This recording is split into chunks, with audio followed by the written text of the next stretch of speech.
Hello everyone, welcome back to Aira vlogs in Kannada. ಎಲ್ಲ ಹೇಗಿದ್ದೀರಾ? I hope ನೀವೆಲ್ಲ ತುಂಬ ಚೆನ್ನಾಗಿದ್ದೀರಾ ಅಂತ ಅಂದ್ಕೊಂಡಿದ್ದೀನಿ. ನಾನು ಸಹಿತ ತುಂಬಾ ಚೆನ್ನಾಗಿದ್ದೀನಿ. ಸ್ಯಾಂಡಲ್ವುಡ್ ತುಪ್ಪದ ಹುಡುಗಿ ರಾಗಿಣಿ ದ್ವಿವೇದಿ ಯಾಕೆ ಇನ್ನೂ ಸಿಂಗಲ್? ಮದುವೆ ಆಗುವ ವಯಸ್ಸು ಆಗಿದೆ ಅಲ್ವಾ ಎಂದು ಪ್ರಶ್ನೆ ಮಾಡುತ್ತಿರುವವರಿಗೆ ಉತ್ತರ ಕೊಟ್ಟ ನಟಿ ರಾಗಿಣಿ ದ್ವಿವೇದಿ.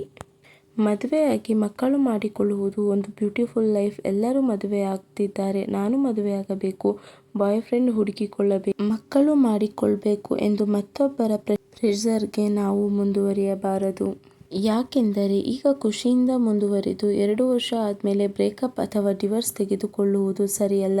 ಖುಷಿ ಇಲ್ಲದ ಜಾಗದಲ್ಲಿ ನನಗೆ ಇರುವುದಕ್ಕೆ ಇಷ್ಟವಿಲ್ಲ. ಒಳ್ಳೆ ಪಾರ್ಟ್ನರ್ ಸಿಕ್ಕರೂ ಕೆಲವೊಮ್ಮೆ ಸಂಸಾರ ಚೆನ್ನಾಗಿ ನಡೆಯುವುದಿಲ್ಲ. ಹೀಗಾಗಿ ಪ್ರತಿಯೊಂದು ನ್ಯಾಚುರಲ್ ಆಗಿ ನಡೆಯಬೇಕು. ಒಂದೊಂದು ಸಲ 3-4 ಮದುವೆಗಳು ಬ್ಯಾಕ್ ಟು ಬ್ಯಾಕ್ ಬಂದರೆ ಆಗ ತುಂಬ ಪ್ರೆಷರ್ ಫೀಲ್ ಆಗ್ತದೆ.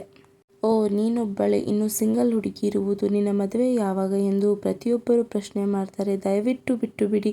ಎಲ್ಲರೂ ಫ್ಯಾಮಿಲಿ ಮಾಡಿಕೊಂಡಿದ್ದಾರೆ. ನಾನು ಆದರೂ ಸಿಂಗಲ್ ಆಗಿ ಇರಬೇಕು. ಸಿಂಗಲ್ ಆ್ಯಂಡ್ ಹಾರ್ಟ್ ವ್ಯಕ್ತಿಗಳು ಇರಲಿ ಬಿಡಿ ಅಂತ ಹೇಳ್ತೀನಿ.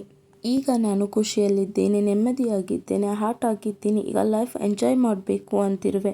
ಆದರೆ ಎಲ್ಲರೂ ಮದುವೆಯಾಗಿ ಅಂತಿದ್ದಾರೆ ಎಂದು ಸ್ವತಃ ರಾಗಿಣಿ ದ್ವಿವೇದಿಯವರೇ ಸಂದರ್ಶನವೊಂದರಲ್ಲಿ ಹೇಳಿದ್ದಾರೆ. ನಾನು ಒಳ್ಳೆ ಮನಸ್ಸು ಇರುವ ಹುಡುಗಿ. ನನಗೆ ಮೋಸ ಮಾಡಿದರೆ ಖಂಡಿತ ನೋವಾಗುತ್ತದೆ. ನನ್ನ ಹತ್ತಿರದವರೇ ನನಗೆ ಮೋಸ ಮಾಡಿದರೆ ಇನ್ನೂ ಜನರು ಸುಲಭವಾಗಿ ಮೋಸ ಮಾಡ್ತಾರೆ.